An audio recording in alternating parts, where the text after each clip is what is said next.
नमस्कार दोस्तों, स्वागत है आप सभी का पाथफाइंडर पर। तो दोस्तों, अगर आप 90s के फिल्म को देखें तो उसमें जो अंडरवर्ल्ड को दिखाना होता है, उसमें जो मुख्यतः शहर दिखाया जाता है वो होता है अबू धाबी, शारजा, दुबई। तो ये सारे शहर दिखाए जाते हैं, लेकिन आज के टाइम में ये बदल रहा है।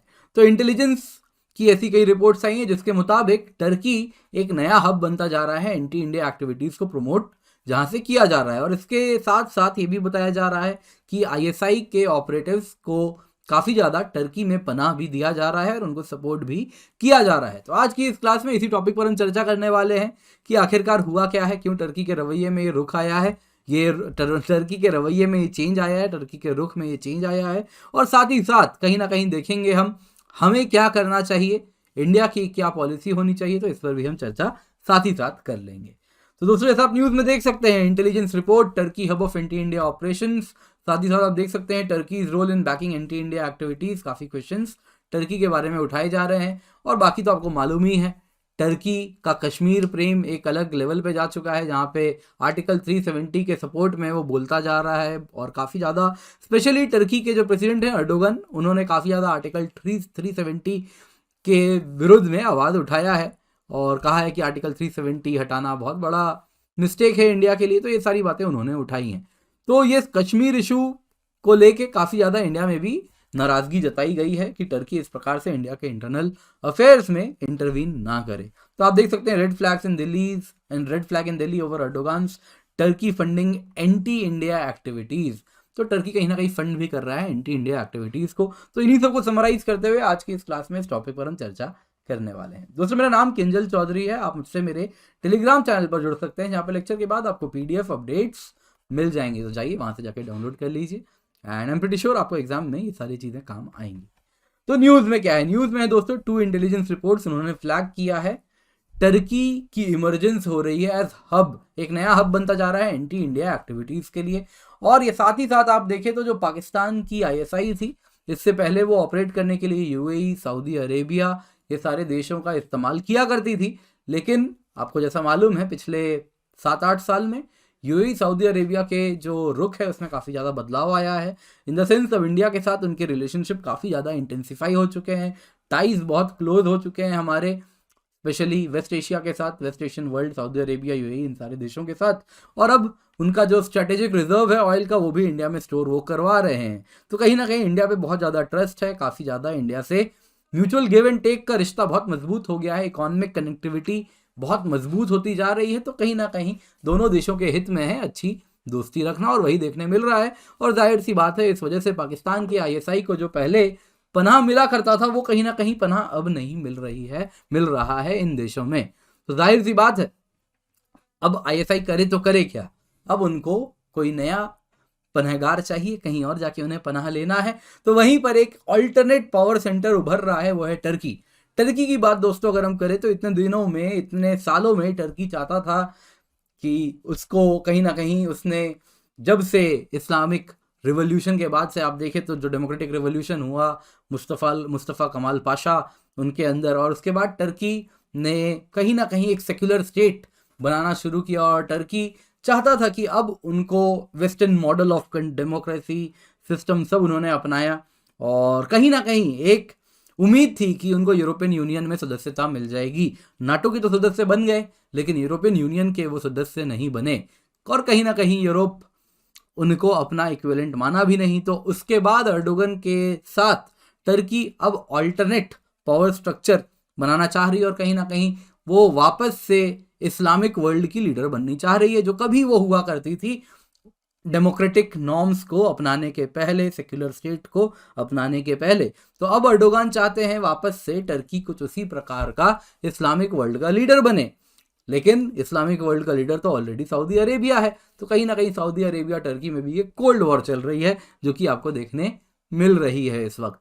तो जाहिर सी बात है, पाकिस्तान इस वक्त तो समझ रहा है कि अब यूएई, सऊदी अरेबिया से वो घनिष्ठता तो नहीं रही जो कभी थी, एंड वो आईएसआई को जो पनाह मिलता था वहाँ पे वो नहीं मिल रहा।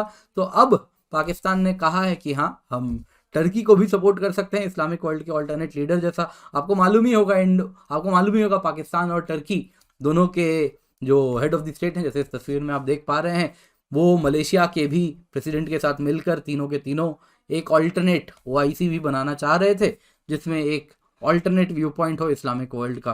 तो एक कहीं ना कहीं आपको ऑल्टरनेट इस्लामिक पावर सेंटर बनता हुआ दिख रहा है विद अर्दोगन, और उसको पाकिस्तान भी सपोर्ट कर रहा है। तो जाहिर सी बात है पाकिस्तान के जो डिमांड है विथ रिस्पेक्ट टू कश्मीर या अन्य जो भी डिमांड है, जो कि वो कहीं ना कहीं धर्म का चश्मा लगा के दुनिया को दिखा रहा है, जो कि अर्दोगन के इंटरेस्ट को भी सूट कर रही है, क्योंकि वो कहीं ना कहीं आप देखें तो इस्लामिक वर्ल्ड को चाहता है इन्फ्लुएंस करना। तो वो सारे इश्यूज वो भी उठा रहे हैं। तो अब सवाल उठता है कि टर्की की इन्फ्लुएंस कैसे एक्सपैंड करती हुई दिख रही है। तो अगर आप देखें तो टर्किश गवर्नमेंट और उसके जितने भी इंस्टीट्यूशन है बहुत तेजी से ऐसे रिपोर्ट्स आ रहे हैं कि वो इंडिया में माइनॉरिटी कम्युनिटीज को इन्फ्लुएंस करने का प्रयास कर रही है, और इसमें बहुत ज़्यादा उपयोग किया जा रहा है एजुकेशनल इंस्टीट्यूशंस का, टर्की में ऑपरेट करने वाले एनजीओज का और मीडिया का। तो ऑलरेडी आपको जैसा मालूम है कुछ टर्किश शोज हैं जो कि ऑलरेडी बहुत ज़्यादा फेमस हैं। इराटुगुल करके नाम का बहुत फेमस शो है, शायद आपने सुना होगा।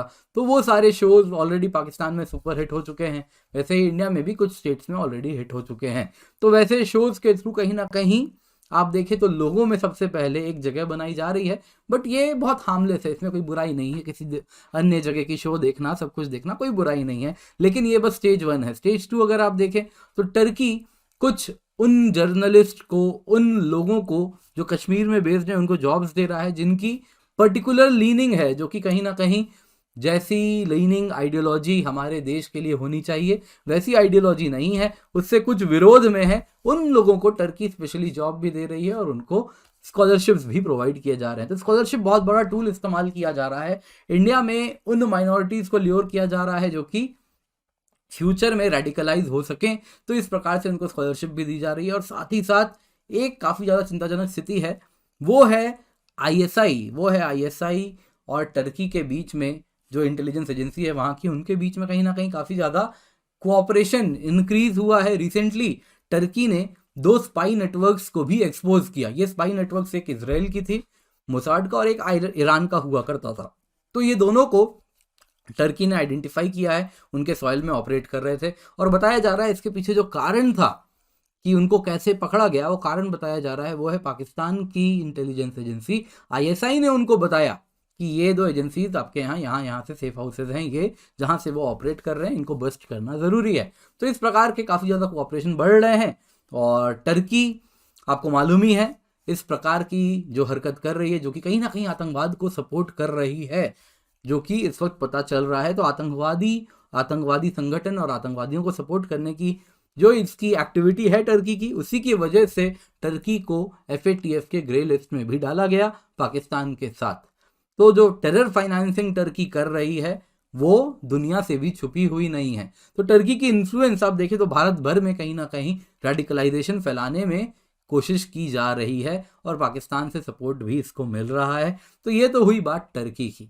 तो टर्की आपको मालूम ही है कश्मीर पे भी रिमार्क्स दे रहा है, क्योंकि जाहिर सी बात है वो चाहता है इस्लामिक कॉज को, कश्मीर को एक इस्लामिक कॉज बना के वो दुनिया के सामने रखना चाह रहा है। और अर्दोगन दिखाना चाह रहे हैं कि मैं इस्लामिक वर्ल्ड का लीडर हूँ, मैं केयर करता हूँ इन सारे कॉज के लिए। तो कहीं ना कहीं वो तो आप देख सकते हैं कश्मीर पे इंडिया ने कहा है टर्किश प्रेसिडेंट को कि इंटरफेयर ना करें, एंड वो जिस प्रकार से उनके वचन रहे हैं तो उससे कहा है कि दूरी बनाएं, ये वचन सूट नहीं करते।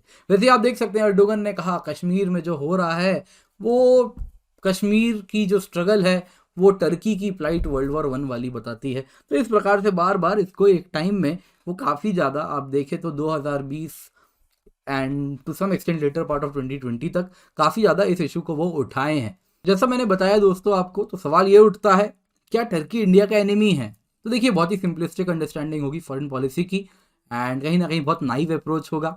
तो सच तो यह है कि फॉरेन पॉलिसी में ना तो कोई परमानेंट दोस्त होता है, ना तो कोई परमानेंट दुश्मन होता है। बात तो ये है एंड ऑफ द डे आप क्या मेरी डिमांड फुलफिल कर सकते हैं। तो इंडिया की जो डिमांड है क्या टर्की फुलफिल कर सकता है? क्या टर्की के एस्पिरेशंस हैं क्या उसे इंडिया फुलफिल कर सकती है? ये जो डिमांड सप्लाई है दोस्तों, ये सिर्फ और सिर्फ मटेरियल नीड्स की नहीं होती।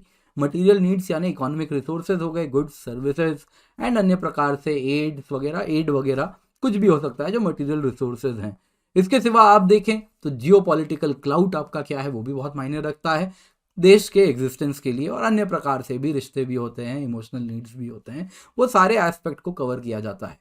तो इन सब के बाद अगर मैं आपसे पूछूं टर्की इंडिया रिश्ता, मानता हूं मैं थोड़ा खटास आपको इस वक्त देखने मिल रहा है, लेकिन ऑफ लेट ये सुधरता हुआ भी दिखना शुरू हो चुका है और इसके पीछे भी कुछ तो कारण होगा। तो अब इंडिया कुछ कर भी रहा है और कुछ कर भी सकता है, तो इंडिया क्या करे, टर्की को कैसे अलाइन करना बहुत ज़रूरी होता है। How can it be aligned? तो अगर इसका जवाब मैं आपसे पूछूं तो अप्रोच देखिए, इस प्रकार के मामलों में कैरेट एंड स्टिक बहुत काम करता है। यानी कैरेट एंड स्टिक यानी दंड भी देना है और जहाँ पे ज़रूरत है वहाँ पर उनको जो प्रसाद मिलना चाहिए वो भी मिलना चाहिए, फल भी मिलना चाहिए। तो कैरेट की अगर मैं बात करूं तो क्या कर सकते हैं, इंडियन मार्केट बहुत बड़ा है, ल्योर कर सकते हैं टर्की को। ऑलरेडी इंडिया टर्की का अगर आप देखें तो ट्रेड बहुत कम है, हम दोनों एक दूसरे के नेग्लिजिबल ट्रेड पार्टनर्स हैं। तो टर्की ने शो किया है इंटरेस्ट इंडिया के साथ फ्री ट्रेड पैक्ट में, तो हो सकता है इस पर हम डिस्कशन कर सकते हैं, इंडिया टर्की रिलेशंस को फर्दर बूस्ट कर सकते हैं। तो उसके बाद कहीं ना कहीं उसके रवैये में भी बदलाव दिखना शुरू होगा। दूसरा कैरेट है कि एंड ऑफ द डे जो एस्पिरेशंस हैं, क्या टर्की के एस्पिरेशंस को फुलफिल करने में हम मददगार हो सकते हैं। तो टर्की के एस्पिरेशन है कि मुस्लिम उमा का उन्हें लीडर बनना है, अर्डोगान को।